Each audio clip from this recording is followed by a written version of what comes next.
maybe I was asleep for 45 minutes to an hour, 2 hours, but it wasn't long. And the place was lit up. My first instinct was, we both were like trying to go upstairs and we couldn't because it was completely consumed. So I could never fathom something like that happening. Just so you know, Kara, there was snow, like a light snow that night. That I remember also. Do you know that the fire department is about 10 to 15 seconds away? This is Arson. I'm Kara McGuirk-Allison.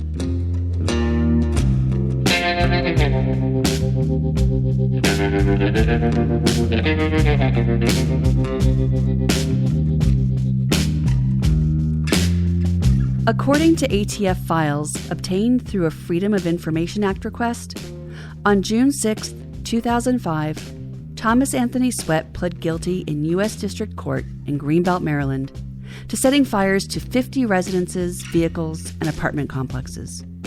Included in the plea were the fatalities of Lou Edna Jones from 2003 and Annie Brown from a fire in 2002 before the task force was formed. As a condition of the plea agreement, Sweat agreed to participate in an off-the-record debriefing about any and all fires. This included 2 meetings at the U.S. Attorney's Office and 4 ride-alongs with the task force. What was about to happen next would surprise even the most seasoned arson investigator.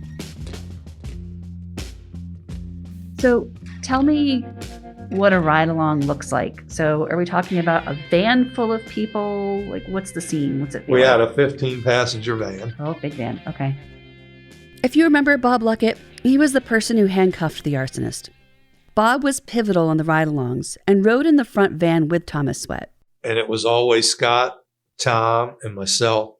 Most of the time, Hoaglander would come, but Hoaglander didn't want to, for whatever reason. He never really was around Tom. He would always be in the chase car.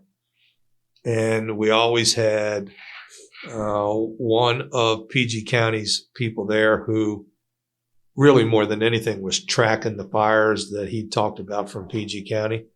And if we knew we were going to a particular area, we would invite somebody from that area to come. So if we went to Arlington, let's say, and Arlington wanted to send an investigator, so if Tom took us to 10 addresses in Arlington, that person firsthand would be able to hear what Tom had to say about it. Oh, okay. Wow.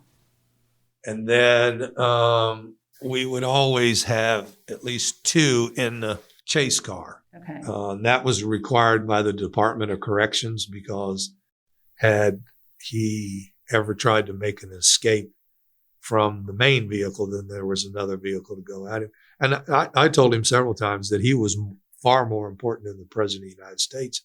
And he said, "Why, Bob?" And I said, "Well, because the President only has a 4-person cover team and you have a minimum of 7. So that just shows you how much of a VIP you were." Do you like that? Loved it. But speaking to the vanity of a sociopath, and that's really important to them.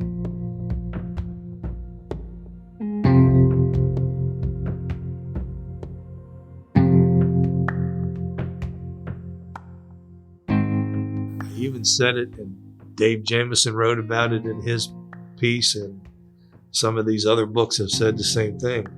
I wish I had met Tom Sweat when I was in my 20s instead of in my 50s, because there was so much to learn from him that if I had been able to learn that in my 20s, it would have made me a far better investigator. That's just how much you could learn from this guy. Like what? Give me an example of something you learned. Reading body language. Oh. Sweat had a tick.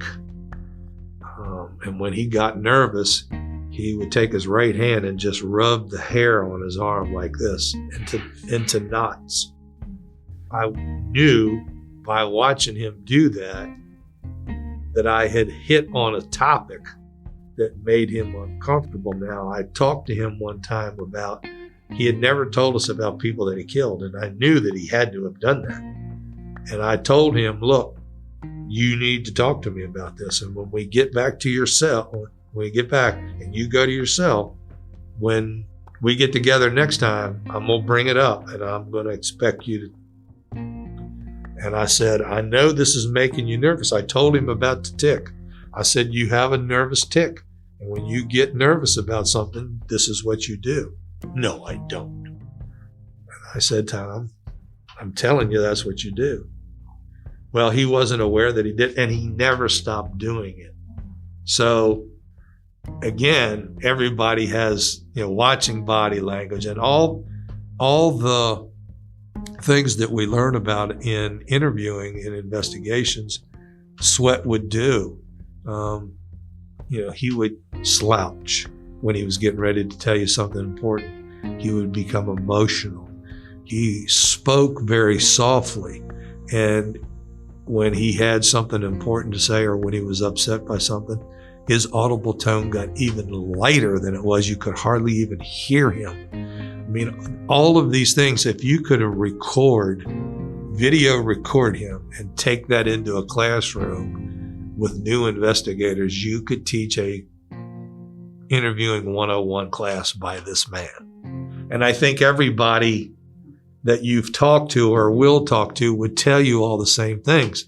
Another thing that was so interesting about him that people wanted to be around it was his recall. Oh, I've heard. Yeah. Tell me more about that. It was extremely unbelievable.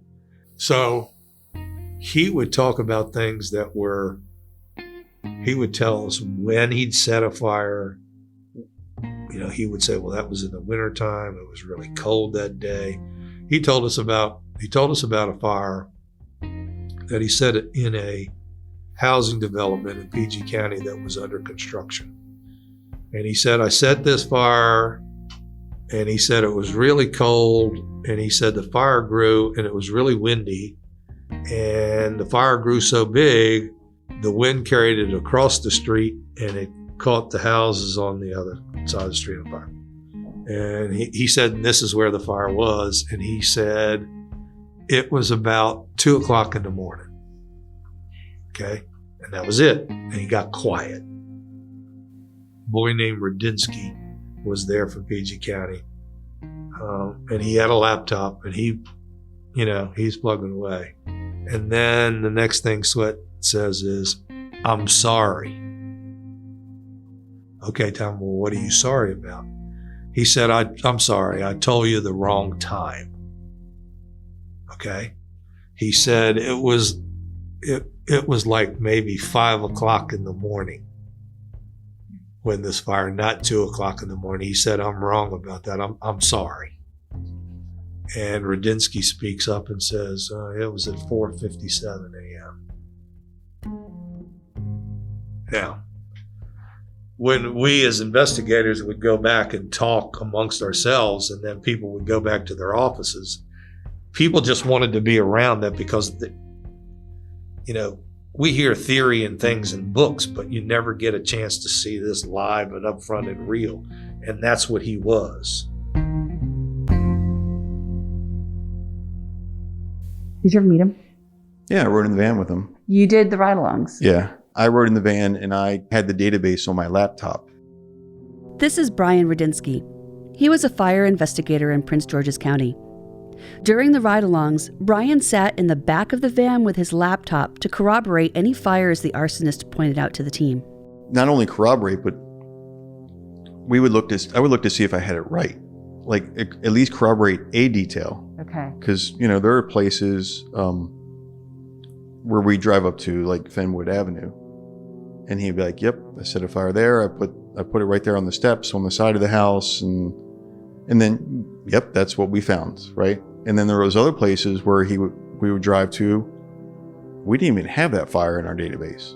Like I had to document it so that I could look for that fire afterwards to see, one of the fires, and I think it was off of Indian Head Highway, was a U.S. Park Police car that he said he put the device in the wheel well, and then I think, again, we really didn't have, there was no mobile hotspots.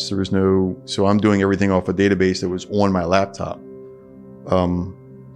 So when we got back to the office and actually pulled the case file for that, we figured out where it was, and it was, it was listed as an accidental fire, which it, doesn't say anything bad about the investigator, because it was a car fire that had gasoline, and the car fire was lit like under a wheel well where the engine is, where there's gasoline. So unless you really knew what to look for, like it really was, that was the hard part. It was starting to corroborate. And then we could say, okay, here's another one. Like, yep, he said he did this, and here's pictures of it. And yep, it looks like it started there. And I mean, it was just amazing, just driving around and him just rattling off and remembering, oh, I remember there was this car parked out in front of this house. And then we drove up to one house, and that car was still parked out front there. Tom Daly was part of the ride-alongs too, and was taken by surprise at how many fires the arsonist admitted to. Do you have any idea how many there were going to be? No. I mean, I think we had some inkling. I can't say I knew a number in my mind, but it was definitely a holy shit moment when the numbers started coming and his level of recall, that's for sure. So you would spend a day driving around, and would he just ping addresses at you or tell you where to go? Like, how did that work? He knew where they were. Okay. We would drive, and I think he might say this is, where it is. And I think the very first one was down in Southeast Washington, and we had him in a van, and I was driving. He was in the seat behind me with Luckett, and once we got in the area that he had done the fires, he would just say, turn left, turn right, turn here. He knew. I mean, he took us right there. And then we would write those down. And then if we were in Prince George's County, we were able to immediately corroborate the information he was giving us from the computer, whether there had been a fire. What kind of level of detail was he giving you? Chapter and verse. Really? Oh, yeah. Like from the time it was set to what he used to where he put the device, like all that kind of stuff? Oh, yeah. And he remembered all of it. Mm-hmm. Yeah. And he would say, you see that fence there? That's a Thomas Sweat fence. Well, why? Well, because they put that fence up to keep people out after I set that building on fire. That's security. And we'd pull up to a building, and he'd say, go around back. He said, that building still has my mark on it. We'd drive around back, and it would be a scorched window, and it'd still be boarded up. Did he say that with a sense of pride? Oh, absolutely. Okay. Power. You had said that. Mm-hmm. In control. Everything for him was power, control, and sex.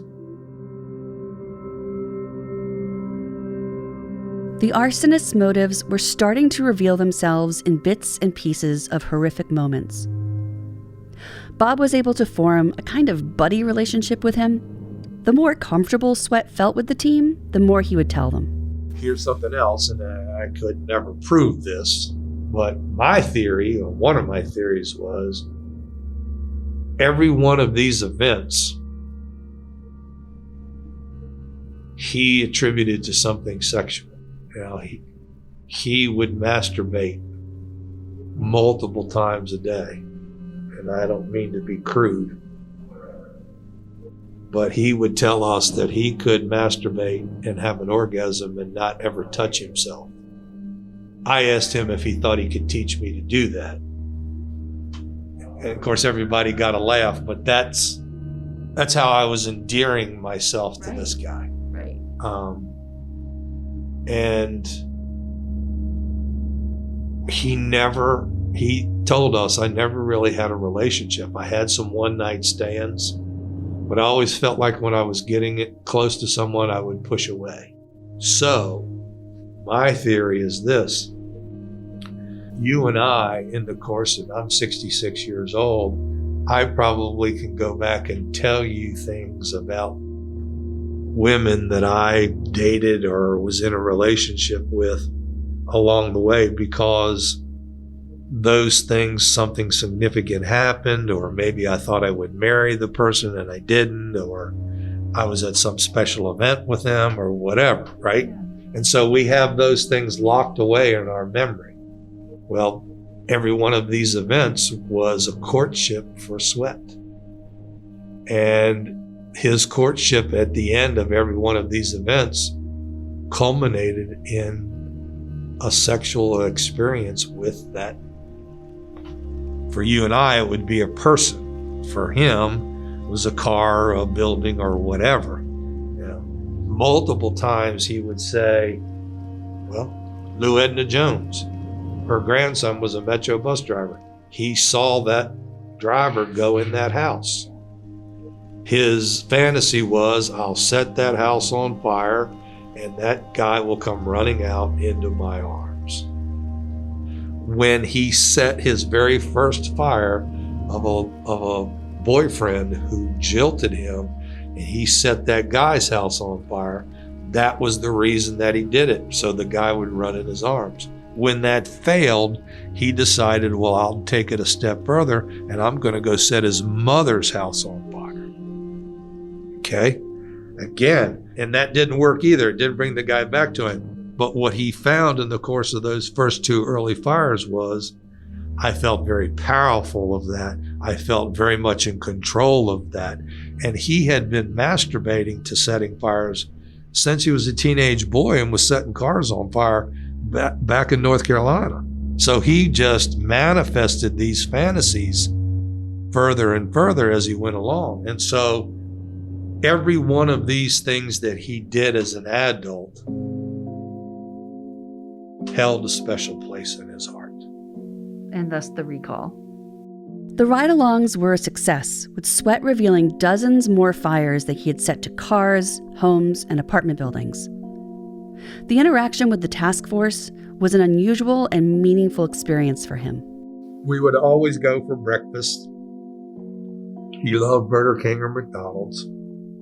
And then we would go someplace for lunch. Sometimes we'd let him pick, and he would pick the greasiest spoon joints in DC. And the food was always really good. But, you know, I'm sure that for him, it was places that he enjoyed and knew he would never get to again. And we didn't really care.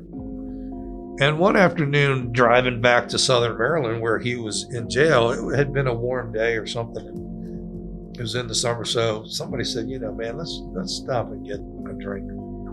So we stopped, and it was a 7-Eleven, and as we were getting out to go in, you know, Tom, you want something to drink? Man, I'd love a Pepsi. Okay. So you want a pack of crackers, peanut butter crackers? Yeah, okay. So nothing to us. He's getting a soda and a pack of crackers, big deal. And he relayed later, he said, you know, I can't, first of all, I couldn't tell you the last time I drank a soda out of a bottle with just a bunch of guys. So and sad. It was like, exactly. Yeah. That is so sad. That's the point. So sad. And that's what endeared him. You mean you guys are going to just sit around and laugh and giggle and bullshit and drink a soda pop and eat a pack of crackers or a Twinkie, and I can be part of that? Nobody's never let me do that. That's the essence of sad. Now, one of the things that happened, and this is kind of how things went with him, at the time we were having church fires all around the nation. And there had been some fires in the metro area. And Daly asked him, Tom, you ever set any churches on fire? And he said, come on. I would never do anything like that. Set a church on fire? And the comment was, all right, Tom, that's not an unreasonable question. You set everything on fire, so to think or ask you about setting a church on fire is not unreasonable. And he would say, yeah, you're right. And so kind of the rest of the time there would be things that would come up, and Sweat would insert himself in our conversation because why? He was just one of the guys. He wasn't a monster. He wasn't a gay guy. You know, he was with probably some of the more macho people around, and it was just one of the guys. You know, one time we were going to PG County, and Scott Hoaglander said, Bob, would you, and maybe you've heard the story, maybe even I told you, but would you mind being in the chase car today? He said, you and Sweat talk so much when we're together, because we would go in the very back of the van, all the way in the back, and we would just sit there, and we would, the whole time we were riding around, we'd be talking. And he would say, okay, go here, turn left, go there, and we would just be talking. Yeah. And I said, okay. You know, he said, I'm just afraid that we're going to miss something. And, you know, if you're not, he didn't say these words, but if you're not the distraction, then maybe we'll miss anything. So, okay, whatever. So when we were getting gas, I got in the chase car and was riding around the chase car. And we'd been out about 2 hours, and we pulled in the parking lot, and Fulkerson came back and he said, Bob, you need to come on and get in the truck. And I said, what's going on? And they said, he's kind of been crying. He said, wants to know where you are and why you're not here. And so you need to come and get back in the truck. Okay. So I was kind of like the security blanket, I guess. Tom Daly says that Bob's talents made him an integral part of the task force. His ability to talk to Sweat, to make him feel like just one of the guys, added to the incredible productivity of these excursions. For him, in my opinion, he had a skill set. Right. And he had that interest, and he had that desire. You know, he had and that's part of the task force, utilizing people in the task force. You know, you identify, like I said, the day we drove him around and Luckett wasn't there, it was a bust. You know, it was, and the minute, you know, Luckett got in the car, it was, you know, pies in the face, and everybody else fingers getting written to the bone because he's, you know, telling us about 300 fires, and Luckett's telling jokes, and Sweat's peeing his pants laughing, and I'm driving. I'm getting pissed off and listening to all this. You're like the dad in the front seat. Yeah, I'm like, right? No, you can settle down back. Don't make me turn this van around. Don't make me drive you back to jail. Oh my gosh, it's just, that's what I mean. It's like, but Luckett would always be driving around. Luckett was a local guy, and he would be driving around saying, "Don't worry, Tom. These guys are feds. They're fucking stupid." And Luckett, like, I can hear you. and Sweat would be screaming, laughing, and you know, like, and he'd be like, "See what I got to deal with, Tom? It's brutal." Oh my gosh! See, it's amazing. What's he doing? He's squeezing them. Yep. Yeah, he's squeezing all this out. You know? Yep, absolutely. Yeah, and there's building your, you know, beautiful rapport. And you know, we'd be in the car for 8 hours, whatever. It'd be like 8 minutes, laughing. Yeah. Sweat couldn't even catch his breath. Sweat couldn't catch his breath laughing at Luckett's nonsense. It shows the bond and the bridge. Yeah. You know, the bond and the bridge, and then the ability, you know, to cross that. I mean, Luckett understood the mission. You know, when we were driving around, Luckett's mission was to get as much information regarding all these prior fires from Sweat. And, you know, to build a wall would be a disaster. So he employed something that comes very naturally to him. You know, Luckett, like, he's the kind of guy who walks into a room and the place is in stitches, you know, and he's the hail fellow well met, you know. Right. So, absolutely. Yeah. Scott Fulkerson says the arsonist's demeanor was of a meticulous, soft-spoken man. So yeah, very soft-spoken. Like intimidating kind of Not person? whatsoever. No. He was taller gentleman. Yeah. but unassuming, soft-spoken, very polite. And then obviously following that interview, we had an opportunity to meet with him as per the plea agreement that he had to meet with investigators and provide us very truthful and honest, open discussions about his fire setting history, not only the fires that we had associated to him, but the fires that we didn't even know of, and so on. 2 different formal occasions with his attorney present and with the prosecutorial team present at the United States Attorney's Office. And in addition to, I believe it was 2 separate ride-alongs, which we had our team of investigators pick him up from incarceration and drive him through the District of Columbia and in Maryland and in Virginia to have him recount and recall all the fires that he had set, so that we had the ability to, bring closure to people's families and to victims that fell victim to his fire setting history that we weren't even aware of. So here's the deal. As part of this proffer and plea agreement, anyone associated with the ATF task force was under a gag order. No one could tell me about the additional fires mentioned in the ride-alongs, and no one was supposed to talk about the arsonist motives. So I reached out to Edward Nordskog, a recently retired arson investigator.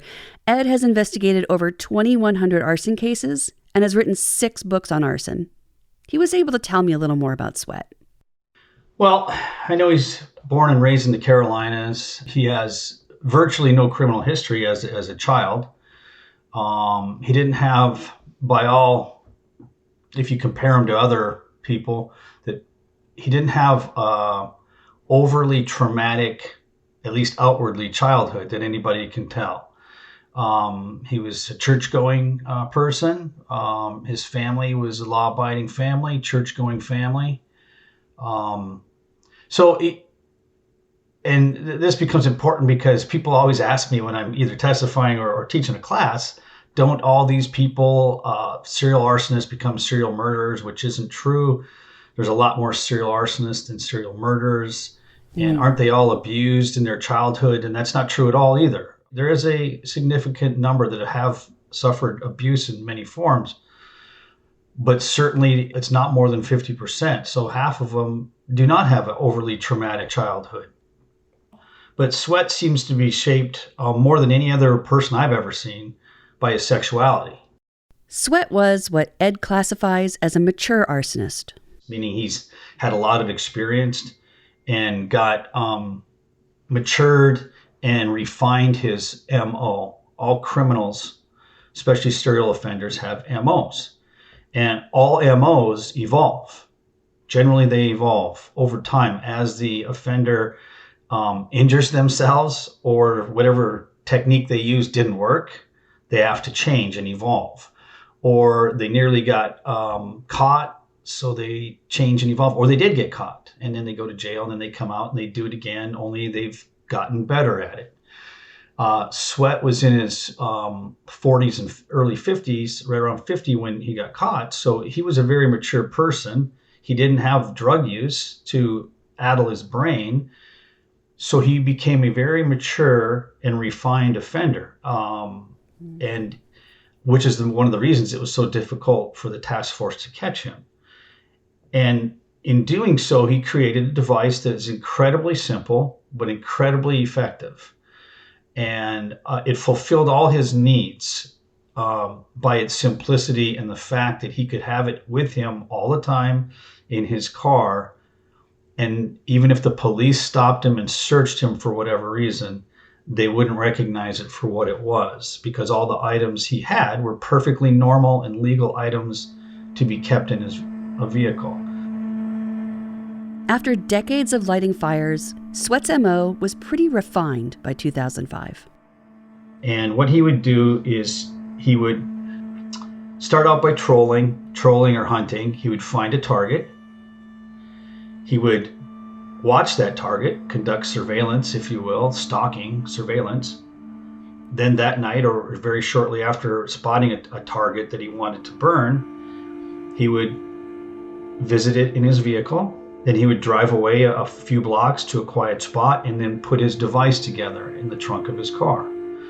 And so he would pour gasoline from the gas tank into the jug and then affix the wick to it, and then put it into a grocery bag, a plastic convenience store bag or grocery bag. And then he would walk.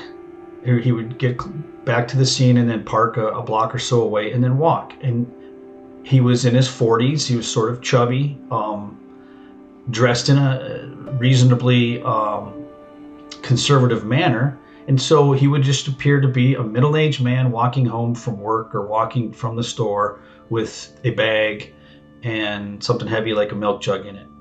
If anybody looked at him, they wouldn't look at him twice because we're programmed to look at sinister-looking people, and Thomas Sweat did not look sinister.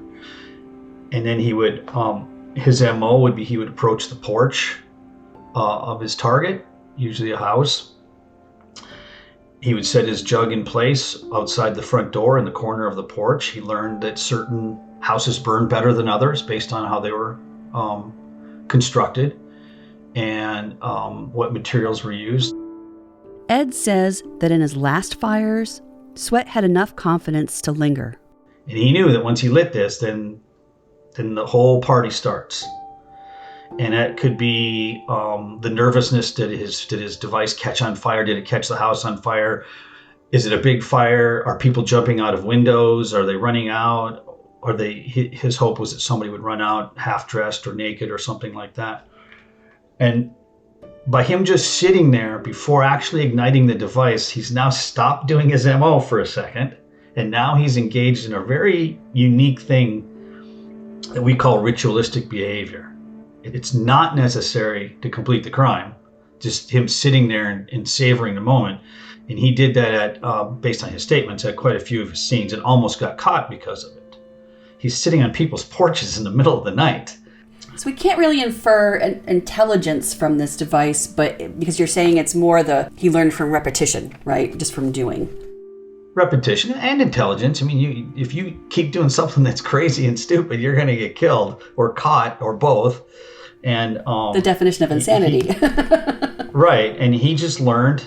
But then to add to what he would do then, so his crime's not complete. He's lit the fire. He's driven around the blocks. He's waited to the last possible moment before the cops and the firefighters arrive. He's waiting for people to jump out of the building on fire or whatever he needs to see. And then he goes home and he kept a diary. So now he's reliving the memories. And that's, again, an aspect of ritualistic behavior. And now we get into the really, really dark and disturbing factors that contributed to Sweat's fire setting. Bob Luckett mentioned it earlier, but Ed was really able to spell it out for me.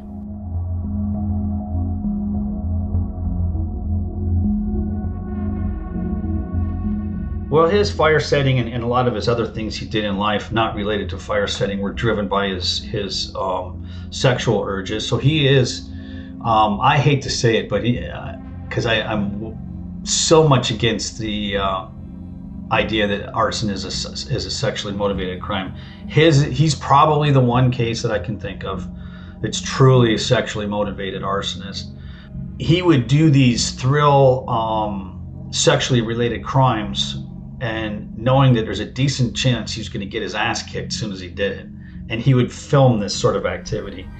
And one of those was to call up or visit recruiters and somehow get them to come to his house and with the story that his nephew was going to join the Marines or join the Army or whatever. They would show up and he would answer the door. So there's these, the recruiters in the military are like the perfect specimens and their uniforms are just perfect. And they would show up and he would invite them in for something to drink. He goes, my nephew just went down to the store. He'll be back in a few minutes.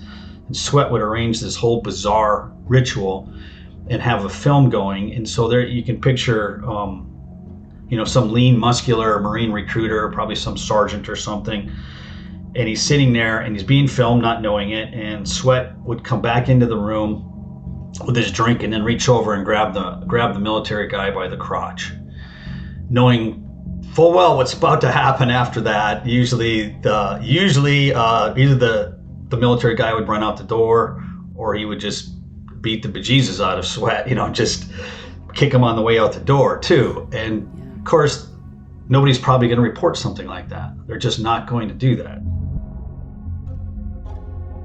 The obsession with military men led to the car fires at 8th and I that were investigated by NCIS, but also car fires in front of various recruiting offices. He also lit several police cruisers on fire. In the FOIA requests obtained by Platform Media from ATF and NCIS, we can now reveal the entirety of Sweat's admitted fires. If you go to IAAIarson.com, you'll find a Google map with every fire we could find from Sweat's own admissions in books, articles, and for the first time from the ATF ride-alongs. Note that apartment fires were counted per unit, and there were over 50 car fires lit in the parking lot where he worked, the KFC on the corner of Bladensburg and New York Avenue in D.C.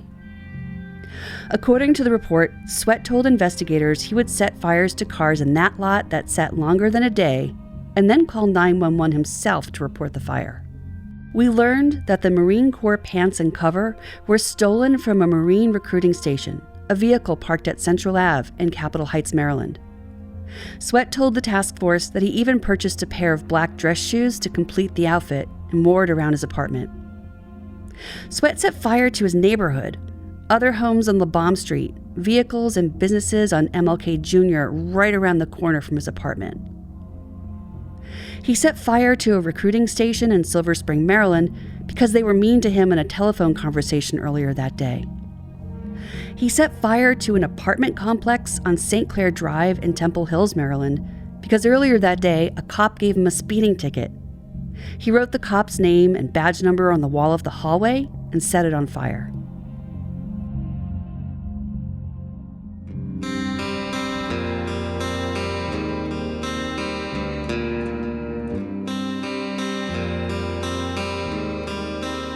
Next time on Arson, our last episode of this season, we talk about Sweat's older fires, the ones that went back to the 1980s.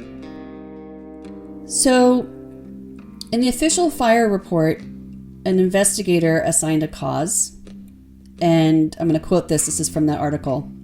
He said, "The fire started as a result of a carelessly dropped cigarette in the bedding of a second floor bedroom." What'd you think about that? I thought he was misrepresenting what had happened. He didn't know what he was talking about. It was a bogus finding. Arson is brought to you by the International Association of Arson Investigators in cooperation with the Bureau of Alcohol, Tobacco, Firearms, and Explosives. Our executive producer is Scott Stevens. Our editor is Tracy Wall. Arson is produced by Platform Media with help from Emily Vaughn and Mariah Dennis. Engineering support from Andrew Chadwick. Our theme music is by The Last Knife Fighter, and I'm Cara McGuirk-Allison.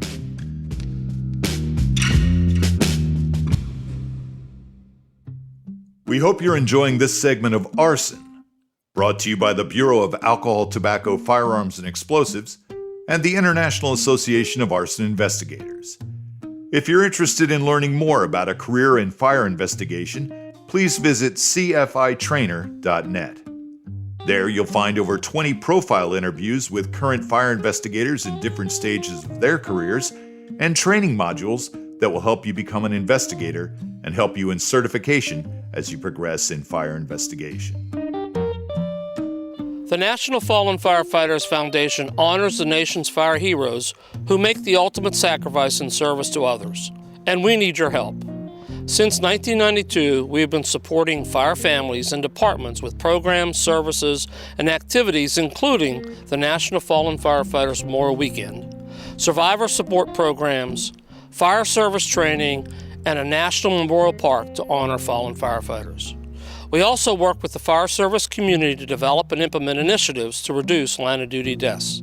This is work we are passionate about, and we don't do it alone. Help us help the heroes. Learn more and donate at firehero.org.